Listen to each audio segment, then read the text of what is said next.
So this turned into this. Great big jar, jam-packed, full of clover sprouts. So this was 2 tablespoons of seeds, and I just start them off in the smaller jar and rinse them morning and evening. And then when this jar is getting full, I just transfer them to the bigger jar so they have more room to grow. I've always and only ever grown clover sprouts this way in a jar.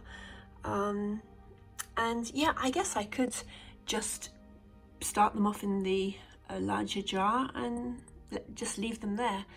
I don't know, I've always done it this way. I just have the feeling that, yeah, they have to work hard because they're sort of under pressure, because this jar isn't really going to be big enough for them. And so I let them struggle a little bit inside this jar and then move them to the larger one. But I guess if you just start them off in the larger jar, the result would be the same. Maybe next time I'll try that. It might be time because I've been doing this the same way for decades. And here is the result of those 2 tablespoons of clover seeds. Came from the jar, and I haven't rinsed them yet, but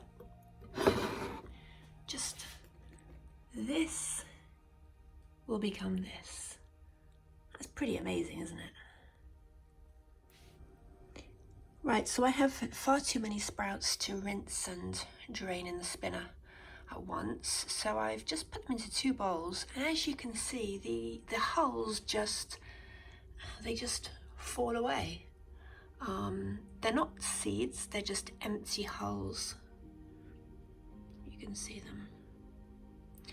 And so I can just pour these off. In fact, I started pouring them off. Yeah, there are a few sprouts in there, or a few bits of sprouts, but for the most part, they are just empty hulls. So I'm going to pour this off, and then look. You don't have to. You can definitely eat them as they are.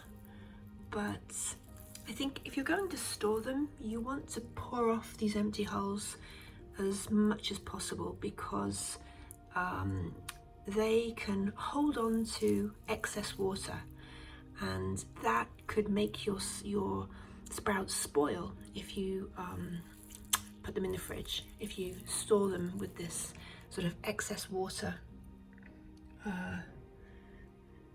in and amongst them. So I'm going to be pouring all of these empty hulls off.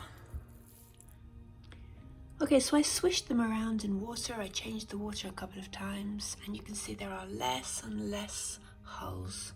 So you could keep going until they are practically completely free, but I don't think it's that important. You just want to get rid of most of them, really. I have too many to put in all at once, so I'm going to do it in 2 goes. I love this little, what's the brand? Oxo.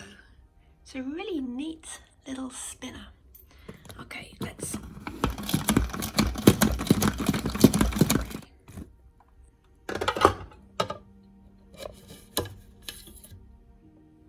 So once you've rinsed and spun your sprouts, if you want to store them in the fridge, you could store them in a glass container with a lid. Or I like to use these bags. They are covered with beeswax, and they're a really, really nice alternative to plastic. I do actually have some plastic Ziploc bags, and I use them again and again. I mean, I don't throw them away. I keep them just for this reason, just for my sprouts. Because, you know, these bags, yeah, they're handy, but they're going to be around for hundreds of years. Even we throw them away, you know, we think we've thrown them away, and they've been, yeah, we've discarded them, but they're not going to do the planet any good whatsoever. So I am really mindful about how I use plastic, and I don't love using these bags, but I don't have many of these. I'll have to get some more, definitely. But if you have any of these already in your kitchen, yeah, keep a couple just for your sprouts, and just rinse them and then use them again and again, because they're not going to, you know, get dirty or anything. Just rinse them and then use them again next time.